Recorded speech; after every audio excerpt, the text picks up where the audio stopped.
ಅಪೊಸ್ತಲ ಕೃತ್ಯಗಳು 5ನೇ ಅಧ್ಯಾಯ 29ನೇ ವಚನ. ಮನುಷ್ಯರಿಗಿಂತಲೂ ದೇವರಿಗೆ ಹೆಚ್ಚಾಗಿ ವಿಧೇಯರಾಗಿರಬೇಕಲ್ಲ.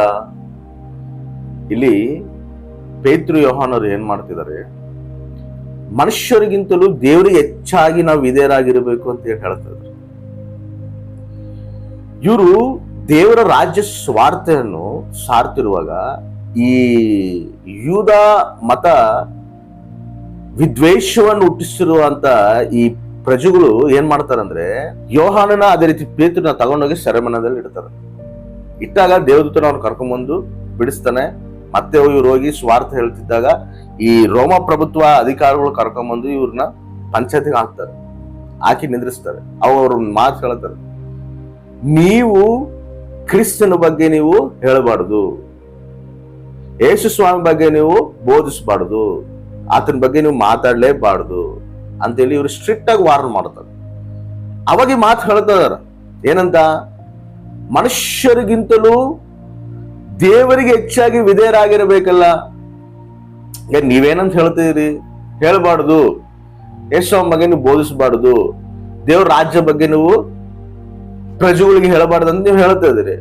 ಆದ್ರೆ ದೇವ್ರು ನಮಗೆ ಏನಂತ ಹೇಳಿದೇನ, ನೀವು ಹೋಗಿ ದೇವ್ರ ರಾಜ್ಯ ಸಮೀಪ ಆಯ್ತಂತೇಳಿ ನೀವು ಹೋಗಿ ಹೇಳ್ರಿ ಅಂತೇಳಿ ನಮ್ಗೆ ಹೇಳಿ ಕಳಿಸ್ತಾನ. ಇವಾಗ ನಾವ್ ಯಾರ ಮಾತು ಕೇಳಬೇಕು? ನಿಮ್ಮ ಮಾತು ಕೇಳ್ಬೇಕಾ ಇಲ್ಲ ದೇವ್ರ ಮಾತು ಕೇಳ್ಬೇಕಾ? ಅಂದ್ರೆ ನಾವು ಯಾರಿಗೆ ವಿಧೇಯರಾಗಿರ್ಬೇಕು?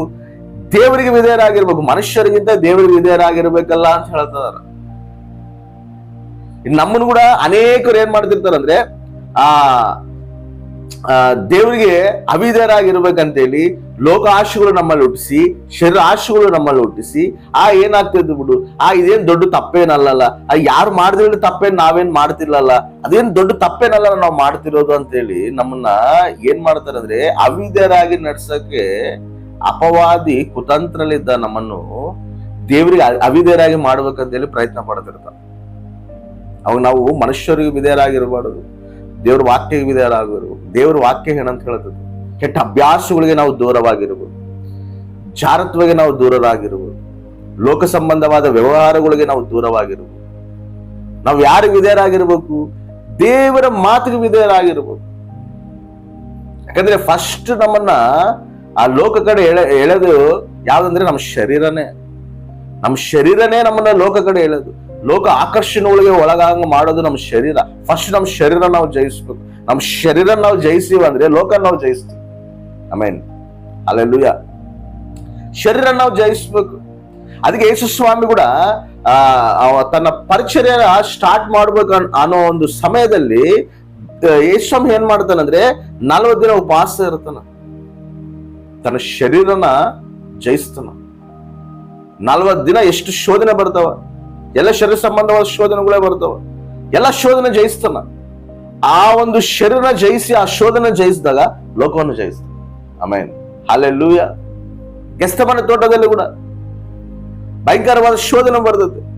ಭಯಂಕರವಾಗಿ ಆ ಒಂದು ನೋವಿನಲ್ಲಿ ಆ ಶೋಧನೆ ಅನುಭವಿಸ್ತಿರುವಾಗ ಯೇಸು ಸ್ವಾಮಿ ಏನಂತ ಹೇಳ್ತಾನೆ, ತಂದೆ ನಿನ್ನ ಚಿತ್ತನೆ ನೆರವೇರಬೇಕು, ನನ್ನ ಆಲೋಚನೆ,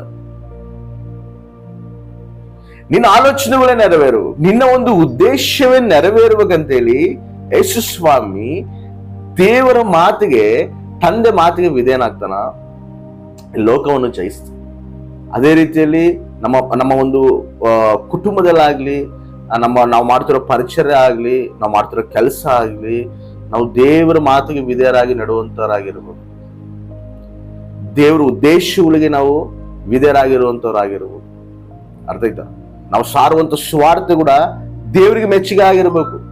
ದೇವರು ಆ ಒಂದು ವಾಕ್ಯ ಏನ್ ಹೇಳ್ತದೋ ಅದನ್ನು ಸ್ಪಷ್ಟವಾಗಿ ಬೋಧಿಸುವಂತವರಾಗಿರ್ಬೇಕು. ಮನುಷ್ಯರು ಮೆಚ್ಚಿಸುವಂತವರಾಗಿರ್ಬಾರ್ದು, ಮನುಷ್ಯರ ಆಲೋಚನೆಗಳನ್ನ ನಾವು ಮೆಚ್ಚಿಸುವಂತವರಾಗಿರ್ಬಾರ್ದು.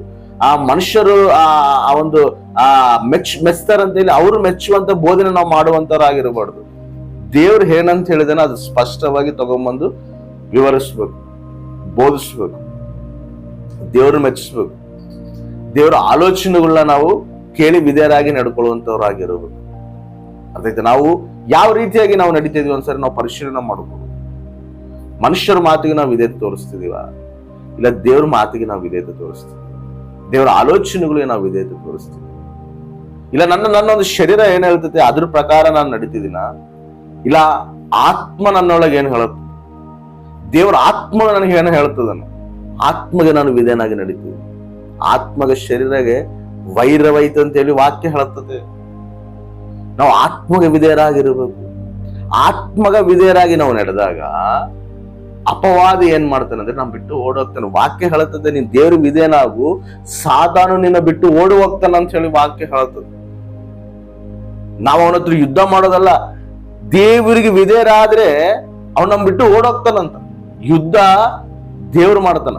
ಆಮೇನ್, ಹಲ್ಲೆಲೂಯಾ. ನಾವು ಮಾಡ್ಬೇಕಾಗಿರೋದೇನು? ದೇವ್ರಿಗೆ ವಿಧೇಯರಾಗಿ ನಡೆಯುವ.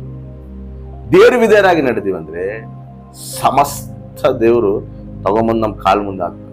ಆಮೇನ್, ಹಲ್ಲೆಲೂಯಾ. ನಾವು ಲೋಕವನ್ನು ಜಯಿಸ್ತೀವಿ, ಶರೀರವನ್ನು ಜಯಿಸ್ತೀವಿ, ಕುಟುಂಬವನ್ನು ಜಯಿಸ್ತೀವಿ, ಸಮಾಜದಲ್ಲಿರುವ ಈ ದುಷ್ಟತ್ವವನ್ನು ನಾವು, ಈ ಆಕರ್ಷಣೆಗಳನ್ನು ನಾವು ಜಯಿಸ್ತೀವಿ. ನಾವು ಯಾವಾಗ ಜಯಿಸ್ತೀವಿ? ದೇವ್ರಿಗೆ ವಿಧೇಯರಾಗಿ ನಡೆದಾಗ, ದೇವರ ಆಲೋಚನೆಗಳು ವಿಧೇಯರಾಗಿ ನಡೆದಾಗ ಲೋಕವನ್ನು ನಾವು ಜಯಿಸ್ತೀವಿ.